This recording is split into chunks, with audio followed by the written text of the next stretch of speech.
Lame. Have you ever wondered why the coolest car in American Graffiti was built specifically for the movie but looked like it had been cruising since the 1950s? What if I told you Milner's legendary Deuce Coupe hides secrets about illegal street filming, borrowed engines, and a near tragic ending that almost destroyed the entire production? Today we're counting down 20 hidden secrets about Milner's 1932 Ford that will completely change how you see this yellow hot rod legend. Number 20. It was built specifically for the movie. The days of American Graffiti. That started out as a very, very low budget movie.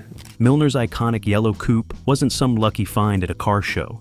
It was built from scratch specifically for American Graffiti by the film's transportation coordinator. George Lucas and producer Gary Kurtz needed a hot rod that perfectly represented early 1960s California car culture. They couldn't just rent any 32 Ford because most were either trailer queens too valuable to risk or poorly built replicas that looked wrong on camera. So they commissioned a proper build from Henry Travers, who handled all transportation for the production. Travers was a genuine hot rodder himself, not just some Hollywood transportation guy shuffling rental cars around. He understood what Lucas wanted, a car that looked like it had been built and driven hard by a working-class kid in 1962. Travers started with an authentic 1932 Ford frame and body, then sent everything to Bob Hamilton's shop in the San Francisco Bay Area. Hamilton was a respected name in traditional hot rod building. He knew how to create cars that looked period correct rather than modern interpretations. The build took approximately 4 months from start to finish, with Travers personally overseeing every modification. They used traditional hot rod building techniques, not modern shortcuts or contemporary parts. The frame was boxed for strength using methods from the 50s. The suspension was dropped using a 4-inch dropped axle, period correct hardware. Everything was assembled with authenticity in mind, while ensuring the car could handle the brutal demands of film production. Travers knew this car would be driven hard during long night shoots, not just trailered around looking pretty. Number 19. The roof was pre-chopped before purchase. George Lucas didn't want just any 32 Ford. He specifically needed one with a chopped roof, and finding the right car saved the production thousands in customization costs. Lucas and Gary Kurtz looked at dozens of hot rods throughout Northern California before discovering this particular body. The 3-inch chop had been professionally done by a previous owner years before the film. This was crucial because chopping a roof properly requires great skill and time. You can't just cut the pillars and weld them back shorter. The window frames need modification, the door openings require adjustment, and everything must align perfectly, or it looks terrible. An amateur chop would have been evident on camera and ruined the car's authenticity. This coupe's chop was clean, professional work with smooth body lines that photographed beautifully. The lowered roofline gave the car that aggressive, sinister profile that screamed trouble, exactly what Lucas envisioned for Milner's character. Most 32 Fords available in 1973 either had full-height roofs or hack jobs that looked awful. Finding one with quality work already completed was incredibly fortunate. The production would have spent weeks and thousands of dollars hiring someone to properly chop a roof. Instead, they lucked into precisely what they needed. The chop became so integral to the car's character that years later, when they needed the coupe for more American Graffiti, they had to use this exact car because no other 32 looked right. The lowered roofline defined the vehicle's appearance so completely that audiences couldn't accept the character in anything other than it. That pre-existing chop saved money and created an iconic silhouette that defined hot rod culture for generations. Number 18. The Canary. Yellow paint was custom mixed. Just like John Milner's coupe. That iconic canary yellow wasn't some off-the-shelf color code you could order from a paint supplier. After Bob Hamilton finished the mechanical build, Henry Travers took the car to Orlandi's, a respected custom paint shop in the San Francisco area. The color choice was absolutely critical. It had to pop on screen during night filming scenes, standing out under streetlights and neon signs. But it couldn't be so bright that it would blow out the film cameras of 1973 with excessive glare. Orlandi's mixed a special shade of canary yellow that had just enough orange undertone to warm it up under artificial lighting. They shot it in lacquer, not enamel, which gave it that deep, wet look that traditional hot rodders prized in that era. Lacquer allowed for better color depth and could be rubbed out to a mirror finish. The paint job took 3 full weeks because they did everything properly. Metal preparation, multiple coats of primer, several coats of color, then clear lacquer on top. The result was a finish so deep you could see into it. Here's where it gets interesting though. When they made more American Graffiti years later, the car needed repainting after sitting unused for years. They tried matching the original color, but had to switch to enamel paint instead of lacquer. Why? California had changed environmental regulations and banned lacquer spraying in most paint shops. They mixed the same canary yellow color formula, but applied it using different chemistry. Same color, different paint technology. Only true paint experts could spot the difference, but the enamel didn't have that pretty same depth as the original lacquer possessed. Number 17. The front fenders were motorcycle parts. At least 6-7 years. 6 or 7 years. Where did you find it? How did this happen? Those tiny front fenders barely covering the tires aren't miniature car fenders. They're actually motorcycle fenders, and they're only there because of California Vehicle Code requirements.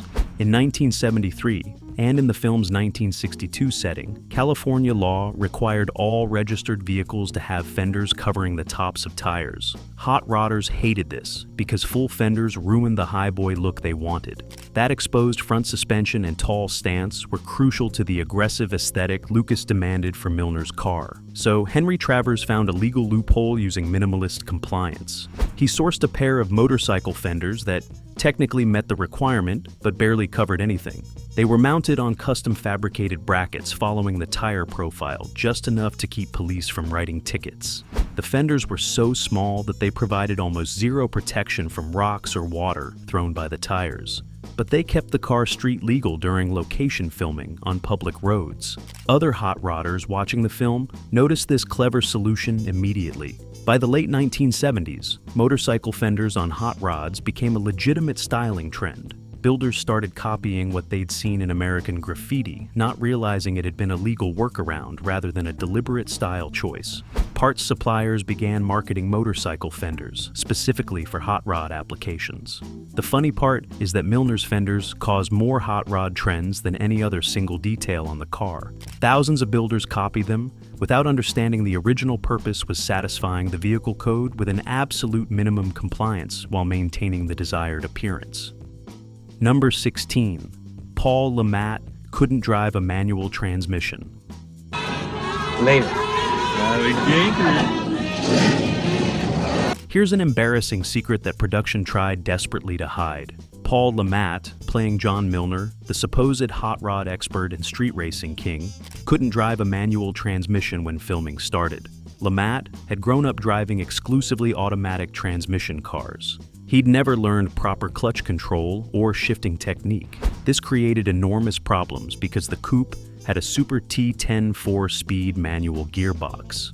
The production couldn't afford to swap in an automatic transmission. Converting the car would cost thousands of dollars and weeks they absolutely didn't have. So they had to teach Le Mat how to operate the stick shift and do it fast. A stunt coordinator worked with Le Mat for 3 intensive days before filming scenes that required him actually to drive. Le Mat was intelligent and coordinated, learning quickly, but 3 days isn't nearly enough time to master manual transmission. His early driving scenes show unmistakably rough, jerky shifts and occasional clutch slipping that experienced drivers immediately recognize. The stunt coordinator often rode hidden in the passenger seat during takes, verbally calling out shift points. For more technically complex driving scenes, they relied heavily on camera tricks to hide Le Mat's limitations completely. Wide shots showing aggressive driving used stunt drivers wearing Le Mat's costume and wig. Close-ups of Le Mat's face, supposedly while driving, were used, with the car sitting completely stationary on a trailer, with crew members rocking it to simulate motion. Some dialogue scenes had Le Mat sitting in the passenger seat, pretending to drive, while a hidden stunt driver operated the controls from the right side. By the film's end, Le Mat had improved noticeably and could handle basic driving scenes competently. But truly skilled driving remained beyond his abilities throughout production. Number 15. The interior was dyed, not reupholstered. For the steering. Really cool. I just want to give people... When the car arrived for production prep, it had a red and white tuck and roll interior that screamed 1950s diner booths. Instead of spending money on complete reupholstery, the prop department made a brilliant budget-saving decision. They simply dyed everything black using commercial-grade vinyl dye. The original upholstery was in perfect condition, professionally done with proper pleating and stitching. Ripping it out and starting over would have been wasteful and expensive, costing at least $2,000 that the production didn't have. The tuck and roll work was beautifully crafted, and the only problem was the cheerful color scheme that didn't match Milner's tough guy character. The prop department bought industrial-strength vinyl dye and carefully applied multiple coats, transforming the bright red and white into menacing all black. The dye job was so professionally executed that even today, most people assume the interior was originally black. You can only detect hints of the underlying red color in deep crevices if you know exactly where to look and have proper lighting. This quick fix saved the production significant money while preserving beautifully crafted upholstery that would have been expensive to replicate. The black interior was also photographed much better during the numerous dark car interior scenes. It reduced glare from lighting equipment and kept focus on the actors' faces rather than being distracted by bright-colored seats. Sometimes the most innovative production solution is the simplest one. Rather than creating something new, they transformed what already existed. The dyed interior became another example of American graffiti's genius, at working within severe budget constraints while maintaining absolute authenticity and visual quality that audiences never questioned. Number 14. It had a rare Manfray intake manifold.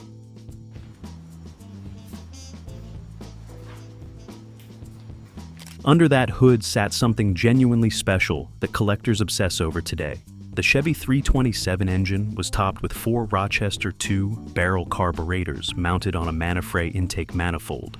Manfray intakes were already becoming scarce in 1973, and today they're worth serious money to collectors. This wasn't some common Edelbrock or Offenhauser piece you could order from any speed shop catalog. Manfray was a small California company that manufactured limited runs of specialized performance equipment during the 50s and early 60s. The manifold was designed specifically for Rochester 2-barrel carburetors, which were 2-barrel units that came factory on many GM passenger cars. Running 4 of them together gave you 8 total barrels of carburation, which looked incredibly aggressive and sounded amazing when they all opened simultaneously. The setup was absolutely period correct for an early 60s hot rod, even though the 327 engine itself was slightly newer than the film's 1962 setting. Henry Travers could have used a more common dual quad setup with 2 4-barrel carbs, which would have been easier and cheaper. But the Manfray with 4 deuces had that perfect period hot rod aesthetic that serious enthusiasts would recognize and appreciate. The intake alone would sell for $5,000 today if you could even find one available. They're that rare and desirable among collectors building authentic period hot rods. The manifold represented Travers' commitment to absolute authenticity, even in details most audiences would never consciously notice. But hot rodders noticed, and that attention to correctness made the car credible to the very community it was representing. Number 13. The drivetrain was completely mismatched. The 355, and I want to talk about one more thing. I want to show you this. This is actually by... The drivetrain in Milner's Coupe was a classic hot rod hodgepodge, mixing parts from different vehicles and eras with no concern for matching. Behind that, Chevy 327 sat a Super T 10 4-speed transmission, a robust gearbox that could handle way more power than the movie car produced. That transmission fed power to a 1957 Chevrolet rear axle running 4.11 gears. Those are legitimate drag racing gears, not cruise-friendly ratios. With that gear ratio, the car was screaming at highway speeds, probably turning 3,000 RPM at just 90 kilometers per hour. But for stoplight to stoplight racing, which is what street racing actually was, those gears were absolutely perfect. The drive shaft was shortened from some other application entirely. The universal joints came from a truck, heavy-duty units designed for commercial use. Nothing matched anything else in terms of original vehicle application. This wasn't sloppiness or poor planning. This was precisely how hot rods were actually built in the early 1960s. You used whatever parts you could find at wrecking yards, whatever you could afford, and whatever would physically bolt together and survive abuse. The mismatched components gave the car authentic character that a catalog-perfect build would have lacked entirely. Modern builders with unlimited budgets create hot rods in which everything matches perfectly, with all parts from the same manufacturer and era. But real hot rods from the 60s were parts bin specials assembled from whatever was available and affordable. Milner's mismatched drivetrain was more authentic than perfect would have been.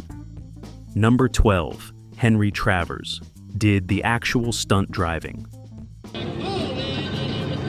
You got just 2 seconds to get your ass over in your corner. During the climactic Paradise Road drag race scene, that's not Paul LeMat behind the wheel in the wide shots. It's Henry Travers, the transportation coordinator, who built the car.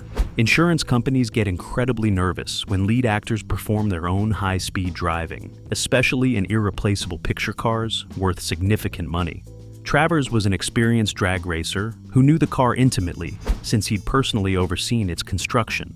He understood every quirk, every handling characteristic, every mechanical detail. So he suited up in LeMat's costume for all the full speed passes where you couldn't clearly see the driver's face through the windshield. LeMat handled the close-ups in all dialogue scenes where his face needed to be visible. But when that yellow coupe was genuinely hauling down Paradise Road at maximum speed, Travers had control. He later said it was one of his favorite moments in his entire film career.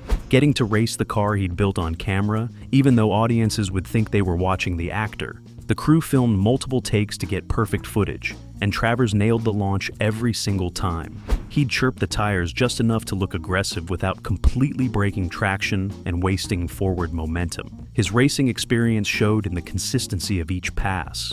Every launch was nearly identical, making editing much easier. The precision came from years of drag racing experience rather than acting.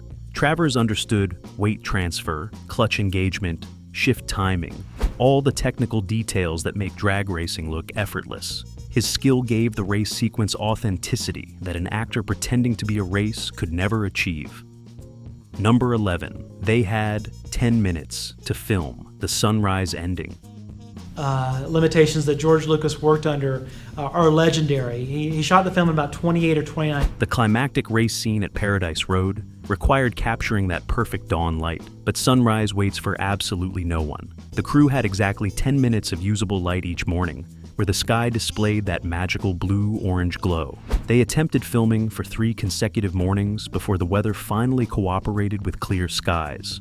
On the successful morning, they had 6 cameras positioned and every actor and vehicle in exact position before the sun even touched the horizon. Once the golden light appeared, they had to capture everything in a single continuous sequence. The race, the crash with Bob Falfa's '55 Chevy, all the character reactions, everything had to happen in real time. There were absolutely no second chances until the next dawn, 24 hours later. The pressure was absolutely incredible. If any car stalled, if any camera jammed, if any actor missed a cue, they'd lose the shot and wait another full day.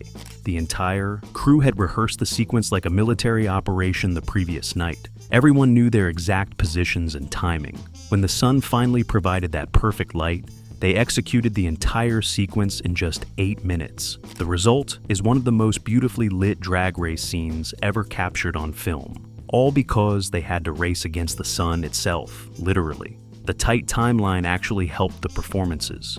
Everyone was so focused and intense, knowing they had one chance, that the urgency translated directly to the screen. Modern films would just shoot day for night, or add CGI sunrise effects. But American Graffiti captured the genuine magic hour light that digital effects can never truly replicate. Number 10. Bob Falfa's Chevy refused to roll over.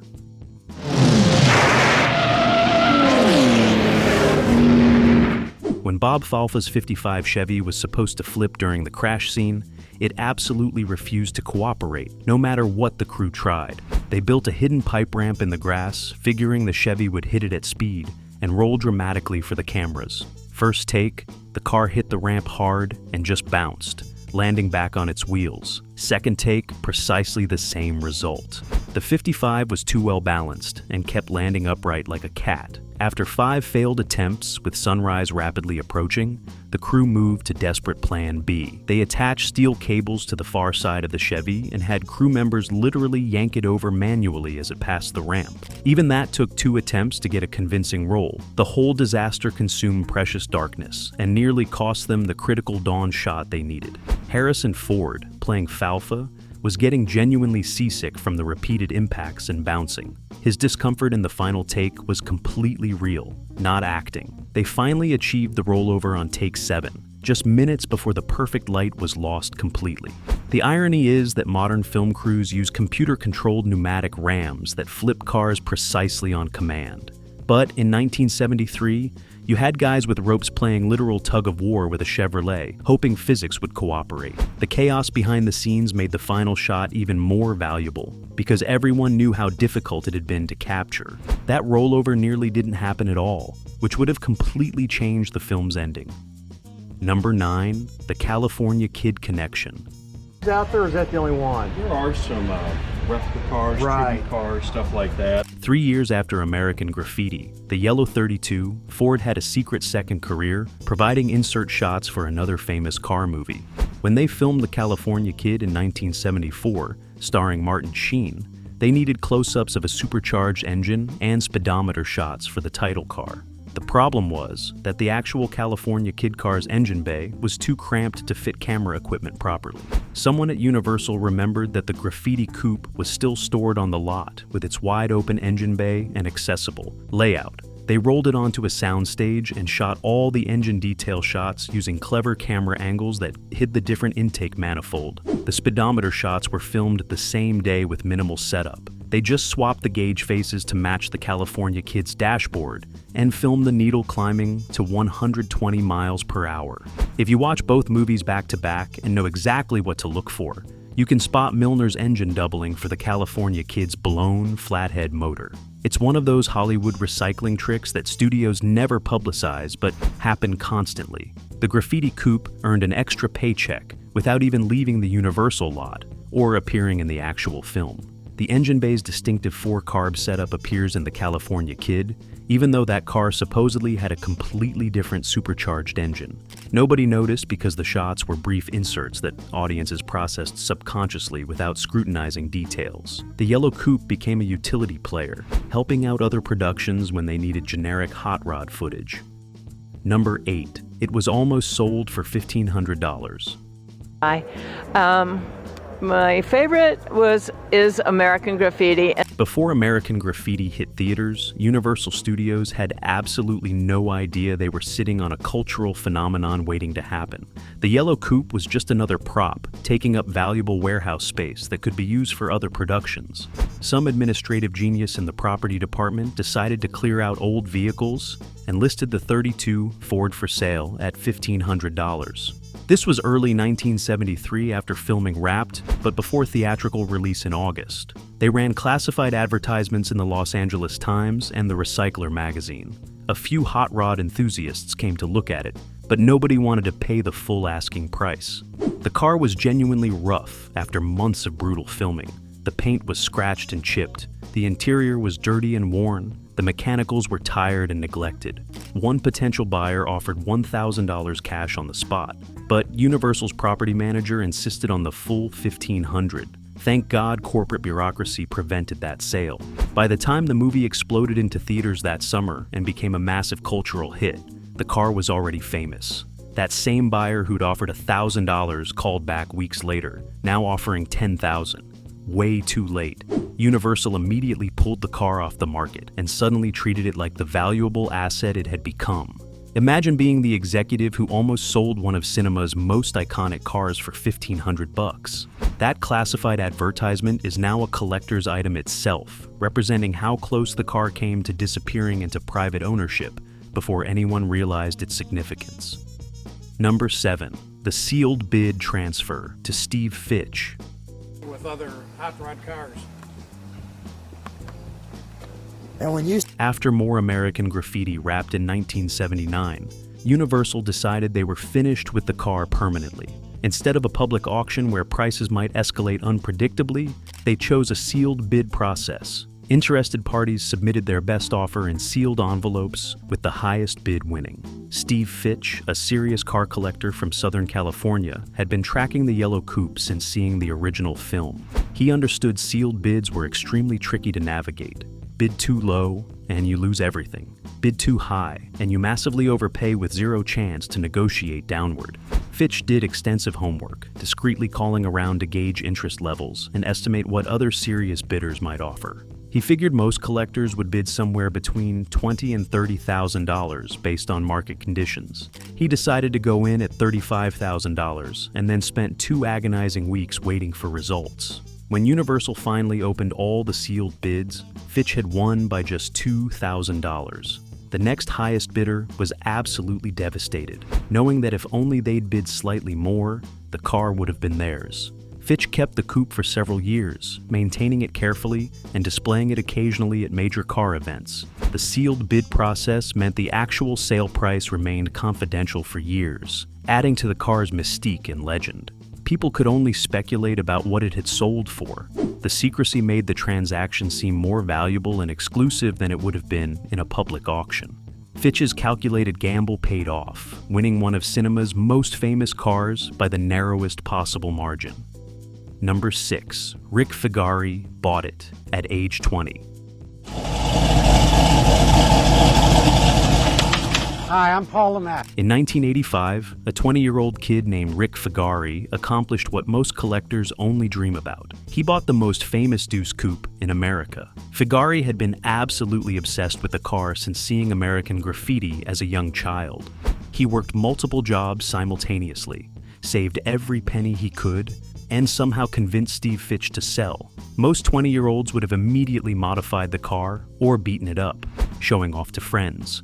Not Figari. He understood with remarkable maturity that he wasn't just an owner, but a caretaker of something far bigger than personal property. He researched every single detail, interviewed crew members from the production, and meticulously documented the car's complete history. When he discovered the original red and white tuck and roll interior still existed under the black dye, he deliberately left it alone rather than restoring it. When people suggested improving the car with modern performance upgrades or contemporary modifications, he politely but firmly declined every suggestion.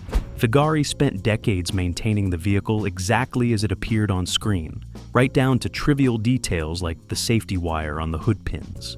He became the absolute go-to expert on everything about this specific car, correcting inaccurate magazine articles, and authenticating replica parts for other builders. His dedication preserved not merely a movie prop, but a genuine piece of American cultural history. How many 20-year-old car enthusiasts would have possessed that wisdom and restraint? Most would have customized it immediately, destroying its historical significance. Figari's remarkable stewardship ensured the car survived in authentic condition for future generations to appreciate exactly as audiences saw it in 1973. Number 5. The THX 138 license plate. Easter egg. That THX 138 license plate wasn't randomly chosen from available prop plates. It's George Lucas's personal signature, hidden in plain sight throughout his entire filmography.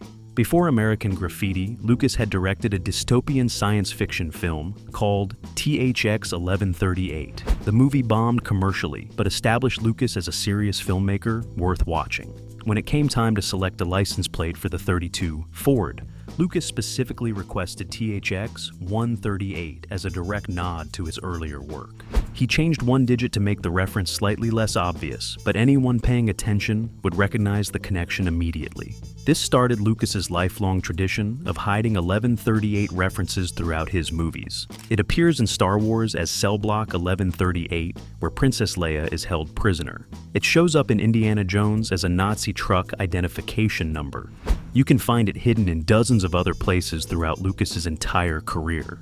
The Graffiti Coupe's license plate might actually be the very first example of Lucas planting his favorite Easter egg for observant fans to discover. The reference worked on multiple levels as well. It connected his films thematically, while also serving as a personal good luck charm. Lucas was superstitious about the number after his first film, believing it carried significance for his career. The plate became so iconic that replica THX 138 plates became hot sellers among hot rod builders and American graffiti fans. Today, seeing that plate on a yellow Deuce Coupe immediately identifies it as a Milner tribute car. What started as a personal inside joke became one of the most recognized license plates in automotive history. Number 4. The wheels were reversed American racing.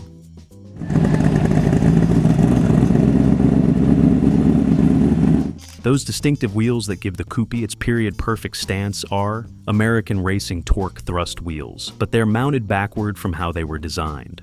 American Racing torque thrust wheels were incredibly popular in the early 1960s, the quintessential hot rod wheel of that era. They featured a classic 5-spoke design that looked aggressive while being relatively lightweight. But Henry Travers made an unconventional decision during the build. He mounted them in reverse, with what should have been the back facing forward. This put the wheels deeper dish toward the outside, creating a wider, more aggressive stance. Mounting wheels backward was actually a common hot rod trick in the early 60s that most people don't know about. It widened the track without expensive axle modifications or custom wheels. The technique gave cars a planted, muscular appearance that standard wheel mounting couldn't achieve. The reversed wheels also improved the car's handling. The wider track improved stability during hard cornering and high-speed driving. For a vehicle that would be driven aggressively during filming, this practical benefit mattered beyond just appearance. American Racing actually frowned on the practice because reversed wheels weren't designed to handle loads from that direction. The stress patterns differed, potentially leading to premature failure. But hot rodders did it anyway because it looked so good. The reverse torque thrusts on Milner's Coupe became so iconic that many replica builders copied the exact setup without understanding why it was done originally. They just know that's how the movie car looked, so that's how their tribute cars must look too. Number 3. It nearly destroyed everything in a train scene. That are painting these freights. It's crusty punk kids. It's 50-year-old dudes that want to come. One of the most dangerous stunts nearly ended in complete catastrophe when the yellow Coupe almost collided head-on with a real freight train. The scene required Milner to race across railroad tracks just ahead of an approaching locomotive. The timing had to be absolutely perfect, with the car clearing the tracks just meters before the train arrived. The production couldn't afford to fake this shot with miniatures or special effects. They needed the real train and the real car for authentic tension that audiences would feel. They coordinated with the railroad company and obtained permission to film during a scheduled freight train passage. The plan seemed simple on paper. The Coupe would race toward the crossing, the train would approach from the side at known speed. The car would cross with just meters to spare, creating a heart-stopping near miss that would look incredible on film. They calculated timing based on the train's documented speed and the car's expected acceleration. Everything was planned meticulously and rehearsed mentally multiple times, but never physically tested on the actual train. On the live take, disaster struck immediately. The 327 engine hesitated during launch, probably a carburetor stumble from the temperamental 4-carb setup. That split-second delay threw off all the carefully calculated timing. The stunt driver realized instantly that they were going to be fatally slow.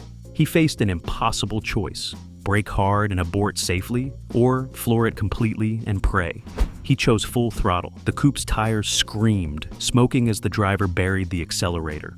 The train's horn blasted continuously, the engineer watching the disaster develop and powerless to stop. The car shot across with the train missing it by less than 2 meters. Film footage shows the train shadow actually crossing over the car's rear deck. That's how terrifyingly close they came.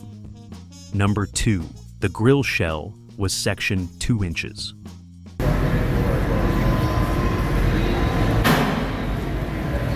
That means the low nose stance didn't just come from the chopped roof. The original 32 Ford grille shell was actually sectioned, meaning it was cut horizontally and shortened to visually drop the front end. This modification is entirely different from channeling where you drop the entire body over the frame. Sectioning just the grille shell requires significantly more work for a subtle effect, but it completely transforms the car's attitude.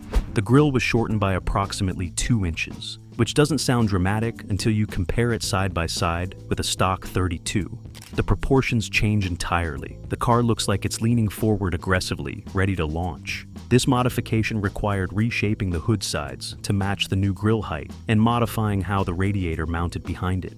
Most viewers never consciously noticed this detail, but hot rodders spotted it immediately. It's one of those subtle tricks separating a carefully considered build from a hastily thrown together car. The sectioned grille also helped the car look more period correct for 1962, when this type of modification was at peak popularity among California hot rodders. By 1973, when they filmed, sectioning had fallen out of favor for more modern styles. But for a car supposedly built in the early 60s, it was absolutely authentic. The work was so well executed that the grille looks factory proportioned, unless you know what stock 32 grills look like. Everything flows together seamlessly. This attention to subtle details made Milner's coupe look like a real hot rod rather than a movie prop, contributing enormously to the film's authentic feel. Number 1. It sold for over $1 million.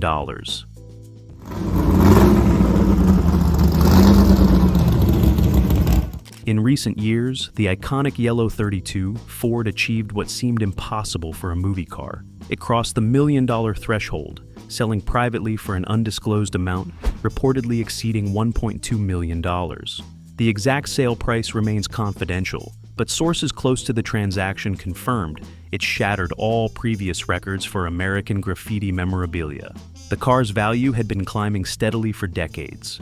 Rick Figari's meticulous preservation maintained it in screen-accurate condition, while its cultural significance only grew.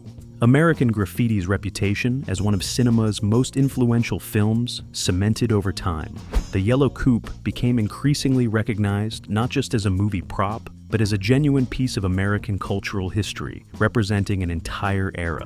The buyer, whose identity remains private, reportedly outbid several other serious collectors in quiet negotiations. Unlike flashy public auctions, this sale was conducted discreetly through private channels, with lawyers and representatives handling everything. The confidential nature added mystique and exclusivity to the transaction. The $1 million valuation vindicated every decision Rick Figari made during his decades of stewardship. His refusal to modify or customize the car preserved its value immeasurably. His documentation of its history provided the authentication buyers needed to be confident in its provenance. That $3,500 investment Henry Travers made building the car in 1973 had appreciated to over $1 million. Not a bad return for 4 months of work and a commitment to absolute authenticity. The yellow coupe proved that movie cars, when properly preserved and culturally significant, can achieve valuations rivaling the finest classic automobiles ever built. The 1932 Ford from American Graffiti remains one of cinema's most beloved vehicles, and these hidden secrets prove that automotive legends are built from authenticity, determination, and sometimes dangerous improvisation. From motorcycle fenders to reversed wheels, from manual transmission struggles to $1 million valuations. This wasn't just a picture car, it was a time capsule that captured early 1960s California hot rod culture with such perfection that it influenced real car builders for generations. George Lucas and Henry Travers created something that transcended film, becoming the definitive representation of what a hot rod should be.